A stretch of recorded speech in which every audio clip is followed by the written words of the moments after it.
নমস্কার বন্ধুরা, আজকে আমরা কথা বলতে চলেছি কমলেশ্বর মুখোপাধ্যায় পরিচালিত আর হইচই স্টুডিওস দ্বারা প্রযোজিত আদালত ও একটি মেয়ে যে ওয়েব সিরিজটা বেরিয়েছে সেটার বিষয়ে একটু আগে মিনিট 15 আগে আমি সেই সিরিজটাকে শেষ করলাম। এই সিরিজে মূল চরিত্রে আমরা দেখতে পাচ্ছি কৌশানী মুখোপাধ্যায়, বাসবদত্তা চ্যাটার্জি, সৌম্য ব্যানার্জি, কৌশিক সেন, রাহুল অরুণোদয় ব্যানার্জি, প্রতীক দত্ত, দীপান্বিতা সরকার। এবার এখানে যে ঘটনাটা দেখানো হচ্ছে যে একজন হাই অ্যাম্বিশিয়াস মহিলা যিনি বিরাট একটা ফার্মে, রিয়েল এস্টেট ফার্মে চাকরি করেন, মার্কেটিং হেড, এবং বা যাকে বলছে সিএমও যে পোস্টটা রয়েছে সেই পোস্টে তিনি চাকরি করেন। বিরাট বড় একজন মানুষ, বড় বড় লোকদের সঙ্গে ওঠা বসা, এবং তার যে ওয়ার্কহলিক নেচার তার জন্য তিনি অনেকের কাছেই তিনি খারাপ হিসেবে সাব্যস্ত হচ্ছেন। তিনি সবসময় কাজ করতে চাইছেন, কোম্পানিকে আরও ওপরে নিয়ে যেতে চাইছেন। তো এসব বিষয়ে তার কোম্পানির মধ্যেও কিছু ছোটোমোটো হয়েছে। এবার একদিন নিউ ইয়ারের পার্টিতে তাকে ডেকে নিয়ে যাওয়া হয়েছে এবং সেখানে উনি আমন্ত্রিত ছিলেন। উনি গিয়েছিলেন, প্রথমে যাবো না করছিলেন, তারপরে গিয়েছিলেন। গিয়ে তার সঙ্গে একটি ঘটনা ঘটে, রেপ হন তিনি, এবং তারপরে উনি থানায় যান এবং তার পরিবারে যান, গিয়ে জানান যে তিনি রেপড হয়েছেন। এইবার আস্তে আস্তে পরিবার কীভাবে কাজ করবে, থানা কীভাবে কাজ করবে, এবং যাকে তিনি অ্যাকিউজ করছে তিনি কি সত্যি আদৌ অ্যাকিউজ, যে চরিত্রটা এখানে ডিকে যে ট্রেলারে আমরা দেখতে পেয়েছি সেই কি এখানে মূল অভিযুক্ত, এইটা জানতে গেলে পুরো সিরিজটা আপনাকে দেখতে হবে।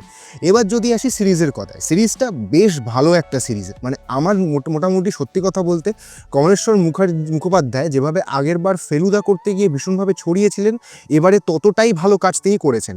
অন্তত আমার ব্যক্তিগতভাবে সেটাই মনে হচ্ছে। প্রত্যেকটা এপিসোড ছোট, শর্ট, কোথাও আপনি বোর হওয়ার কিছু নেই। পুরো সুন্দর করে পার্টিটা দেখানো, সেখানে কিভাবে সেই মেয়েটির সঙ্গে ডিকের যে রিলেশনটা অফিসে সেটাকে কিভাবে দেখানো হয়েছে, তাদের ফ্যামিলি ডাইনামিক্সগুলো। আমার একটু মনে হয়েছে যে এই জিনিসগুলোকে আরেকটু স্লো হিসেবে যেমন বিদেশি ওয়েব সিরিজগুলোতে নেওয়া হয় সেটা করতে পারতো। কিন্তু যেহেতু এটা একটা রিজিওনাল বা আমাদের লোকাল ওয়েব সিরিজ, তাতে আমাদের হাতে অতটা বাজেট কিংবা সময় কোনোটাই থাকে না যে ওটাকে অত লংভাবে দেখানো যায়। কিন্তু এখানে ওই লংভাবে দেখালে গল্পটার মধ্যে পোটেনশিয়াল ছিল, এটা আরও ভালো হতে পারতো। এবার আসি অভিনয়ের কথায়। অভিনয়ের ক্ষেত্রে আমার যতটুকু মনে হয় বাসবদত্তা চট্টোপাধ্যায় সবাইকে মেরে বেরিয়ে গেছেন। এত ভালো অভিনয় তিনি করেছেন। তার যেটুকু রোল ছিল, তিনি মেজরিটি কোর্টরুম সিনটা এবং তার বাড়ির যে জায়গাটা আমার বেশ ভালো লেগেছে। কৌশানী মূল চরিত্রে এখানে অভিনয় জয়িতা চ্যাটার্জির চরিত্রে কৌশানী অভিনয় করছেন। তিনি যে চরিত্রটা করেছেন তিনিও সেখানে বেশ ভালো। কিছু কিছু জায়গায় মনে হচ্ছে যেন তার পেসটা হারিয়ে যাচ্ছে, তার ডায়লগ থ্রোয়িংটা কিছু একটা ভালো হলো না বা ইমোশনটা ভালো আসলো না। বাট ওভারঅল দেখতে গেলে তিনিও ভালো অভিনয় করেছেন। কৌশিক সেনদেরকে নিয়ে তো বলার কিছু নেই, এরা ভালো অভিনেতা। এবং বাকি প্রত্যেকটা যে চরিত্র যারা পালন করেছেন ওখানে, ইভেন জয়িতার মায়ের চরিত্র, বাবা, বয়ফ্রেন্ড, তারা প্রত্যেকেই বেশ ভালো অভিনেতা। তাদের প্রত্যেকের অভিনয়ের একটা মাত্রা রয়েছে। রাহুল অরুণোদয় চট্টোপাধ্যায় যে চরিত্রটা করেছেন মণিময় বলে, তিনি একজন সাইকিয়াট্রিস্ট, এবং তিনি এসে বিভিন্ন জায়গায় যে কথাগুলো বলছেন বা যেভাবে তিনি প্রত্যেকটা কথার মধ্যে খাবারটাকে এনে ফেলছেন, সেটাকে বেশ ভালো একটা সুন্দর প্রেজেন্টেশন হিসেবে দেখতে লাগে। বিশেষ করে তিনি কোর্টের মধ্যে যে সিনটা করেন, প্রথম ঢুকে এসে যখন তিনি করছেন তখন ওটা একটু ওভার দ্য টপ লেগেছে। কিন্তু এর বাদ বাকি বলতে গেলে পুরো সিরিজটা বেশ এনজয়েবল সিরিজ। যে হু ডান ইট ফরম্যাটে যদি এটা রয়েছে, যেহেতু যে রেপড হয়েছেন এবং কে করেছে সেটা বার করতে হবে, তার মাথায় কিছু নিয়ে বড্ড মিস্টেরিয়াস ঘটনা, কয়েকটা ছোটোখাটো জিনিস তার মনে পড়ছে, সব কিছু তার মনে পড়ছে না, কেউ বিশ্বাস করতে চাইছে না। এই যে ব্যাপারটা, এই ব্যাপারটা বর্তমানেও আমাদের এখানে হচ্ছে। প্রত্যেকটা জায়গায় পুলিশের এই যে ব্যাপারটা, যে তাকে বারবার করে জেরা করা, এবং কন্টিনিউয়াসলি কিছু বিদেশি ওয়েব সিরিজও দেখা গেছে একই ঘটনা, যে সে কি সত্যিই রেপড হয়েছে, তাকে 3 বার 4 বার 5 বার করে একই জিনিস বলতে থাকো। যতবার বেশি বলবে তত ভালো। আমি হার্লেন কোবেনের একটা সিরিজ কদিন আগে দেখেছিলাম নেটফ্লিক্সে, সেখানেও এই জিনিসটা দেখানো হচ্ছে যে মেয়েটি যে রেপড হয়েছেন তাকে বারবার প্রশ্ন করা হচ্ছে, এবং লাস্টে গিয়ে সে মেয়েটা বিরক্ত হয়ে গিয়ে বলে যে না আমি সত্যি রেপ হয়নি, আমি পাগল, আমি এমনি বলতে এসেছিলাম ভুল করে। কারণ সে রিটায়ার্ডেড হয়ে গেছিলো, সে টায়ার্ড হয়ে গেছিলো। এবং এখানেও সেটা দেখানো হলো। প্রথমে কৌশানী চট্টোপাধ্যায়ের চরিত্র জয়িতা চ্যাটার্জি, তিনি প্রথমে একবার বললেন পুলিশ অফিসারকে যে দেখুন আমার এরকম হয়েছে। তারপরে তিনি আবার ক্যামেরার সামনে বললেন, তারপরে তিনি আবার একজন মেল অফিসারকে বললেন, এবং তারপরে তিনি সেটাকে আবার কাগজে লিখে দিতে হলো, এবং তারপরে কোর্টে গিয়ে আবার সেম প্রশ্নের উত্তরগুলো দিতে হচ্ছে।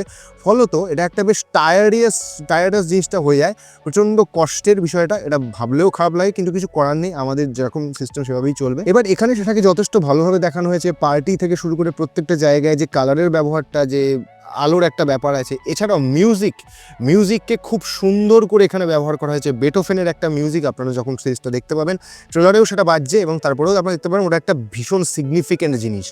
ওই যে মিউজিকটা, ওটাকে খুব সুন্দর করে এখানে পোট্রে করা হয়েছে, মিউজিকটাকে ব্যবহার করা হয়েছে। কমলেশ্বর মুখার্জি এখানে সত্যি কথা খুব ভালোভাবে এটাকে ডাইরেক্ট করেছেন। মানে একটা ছোট্ট সিরিজ 6টা এপিসোডের ফটফট করে হয়ে যাবে, বেশিক্ষণ লাগবেও না দেখতে, কিন্তু প্রত্যেকটা ক্যারেক্টারের সঙ্গে আপনি নিজেকে অ্যাটাচ করতে পারেন। প্রত্যেকটা চরিত্র বেশ ভালো।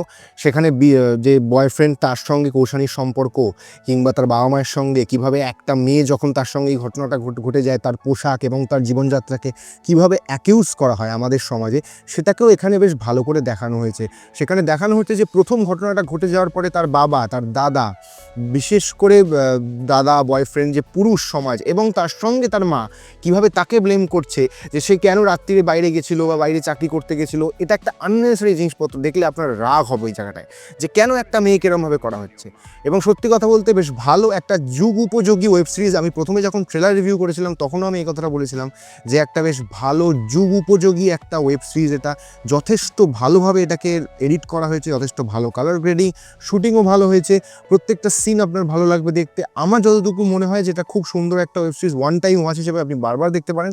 হয়তো আপনি সেকেন্ড টাইম দেখবেন না, তার কারণ ফার্স্টের যে সিনটুকু রয়েছে যেখানে রেপটাকে দেখানো হচ্ছে বারবার, সেটা একটু ডিস্টার্বিং বটেই, কারণ এটা ডিস্টার্ব হচ্ছি, মানে হচ্ছে, কিছু করার নেই। রেপ জিনিসটা তো খুব একটা ভদ্রলোকের জিনিস না যে দেখলে ভালো লাগবে, কিন্তু সেখানে এমনভাবে সেটাকে পোর্ট্রে করা হচ্ছে যে জিনিসটা খারাপভাবেই দেখানো হয়েছে, তাকে গ্লোরিফাই করা হয়নি। এবং ডেভিলস অ্যাডভোকেট হিসেবে কৌশিক চক্রবর্তী যে চরিত্রটা, সেটা যে ডেভিলদের বাঁচানোর চেষ্টা করছে, যিনি যেভাবে কথাগুলোকে পাকাচ্ছেন, এটা সত্যি কথা দেখার। শুধু এখানে একটা রহস্যই শেষ পর্যন্ত আমরা জানতে পারিনি, সেটা হচ্ছে একটা ফোন আসছে বেশ কিছু লোকজনের কাছে, সেই ফোনটায় একজন কথা বলছে কৌশিক সেনের সঙ্গেও, পুলিশের সঙ্গেও, সেইটা আমরা ঠিক জানতে পারিনি, সেটা আমরা এখনও ক্লিয়ার নই। বাকি সমস্তটাই আমরা বুঝতে পেরেছি যে সুন্দরভাবে ক্লিয়ার করা হয়েছে, এন্ড হয়েছে ঠিক জায়গায়। বিশেষ করে লাস্টে একটা কবিতা পাঠ করবেন কৌশানীর বাবা, সেই কবিতাটার একটা বেশ মূল্য রয়েছে। এবার বাকিটা আপনারা দেখুন, এনজয় করুন, খুব ভালো একটা সিরিজ, সময় নষ্ট হবে না, দেখতে ভালো লাগবে।